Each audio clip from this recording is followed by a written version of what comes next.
creaming, and all my fans got them screaming, thinking can defeat me. Yeah.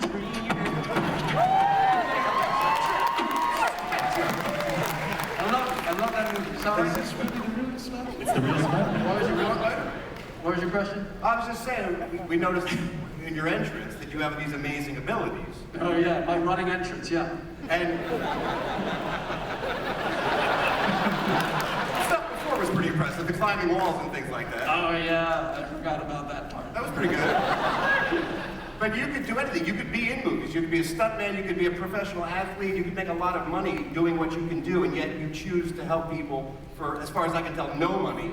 Why would you do that? It seems like a poor choice on your part. It seems stupid even to myself right now. I don't like. It's hard to explain. At the risk of sounding earnest, I just have this overdeveloped sense of responsibility, and I was given these powers, and I guess I feel like I gotta do something with them, and I don't like assholes. Am I allowed to say the A word? Sure. They said I am. I mean, there's a lot of people that just said yes, so I'm with them. The majority. With all these abilities you have, all these things you could do, what's something you can't do that you'd like to? What, you have a wish or a dream of something you'd like to have in your life? Like a day off. Yeah, I'm like an emergency aid worker, you know, it's 24/7. Right. I mean, like, it could be as simple as like, I'm just hanging out with whoever I know, and it's like it's a physical thing that I have, and as far as I know, it could either be like people dying in a burning building, or it could be a cat up a tree, and I don't know until I get there. I gotta save the cat just as much as I gotta save the burning. Anyway, it's. What's it? I really was curious when I was talking to Andrew about this. I was trying to. We were sort of having arguments like, what's the most fun? I would think it would be flying. He sort of thinks it's wall crawling. What is your sort of preference? And what's it like to sort of swing through the air? Who's Andrew? He's the character, he's the actor that plays you in the movie that we made. I thought Eduardo Saverin played me. Eduardo was a character played by Andrew Garfield as well. Oh, he's done more than. Okay, interesting. I thought he made Facebook. Okay, forget it. Okay, this is immaterial. You know, that's a fun question to answer, I guess. You know, it's nice to swing, it's nice to it all gets a little bit old hat after a while, to be honest. Like, it's like the first time you ride in an airplane and you're a kid, and you're like, oh my god, I'm on an airplane, I'm sitting in the sky. And the second time you're like, oh, I'm on an airplane, I'm sitting in the sky. And then the third time you're like, I wish internet worked up here.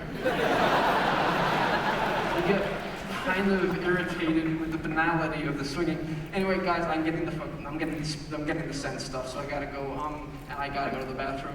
But I'm so glad that I got a chance to meet you all, and thank you. And you just Jamie Foxx, right? Jamie Foxx. I love all you guys. I love coming to Comic-Con. So thanks for having me, and thank you all on this panel. You guys are awesome. Thanks, Spider-Man.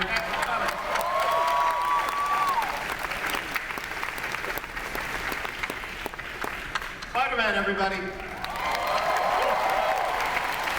Nice guy.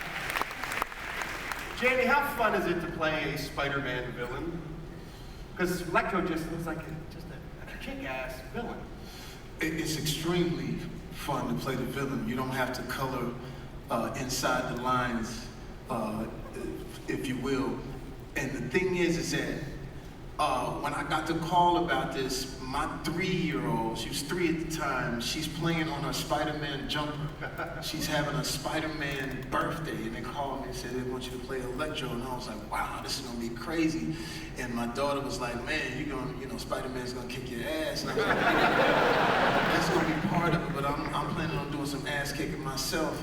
And what's interesting, if you know anything about the character Max Dillon, which is great for an actor, because Max's father left him when he was a kid, so immediately there's something to draw on. And then his mom was very, overprotective, doubting him, and then we don't show it in this movie, but he was actually married at one point, and his wife leaves him. So there's this 42, 43-year-old guy who's just been living at home with his mom. He's this electrician, genius. I know guys like that. So it was like, that's great to draw from. So what we wanted to accomplish was have him be betrayed by three things: love, his family, and then his work. And then we added something to where when you see Max, it's actually his birthday, right? I can't, should I say that? Right. Say it? Right. Can I give it? I think you are Can I gonna tell say it? it. Is it okay to say? Can I give it? If it's okay, then you say yeah?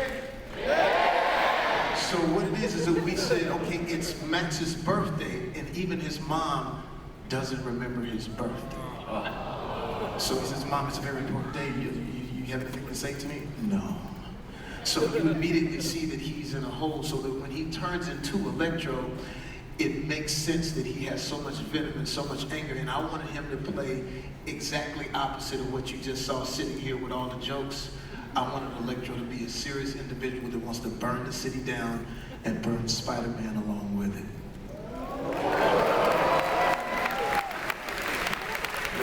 Mark, this time around. There you go.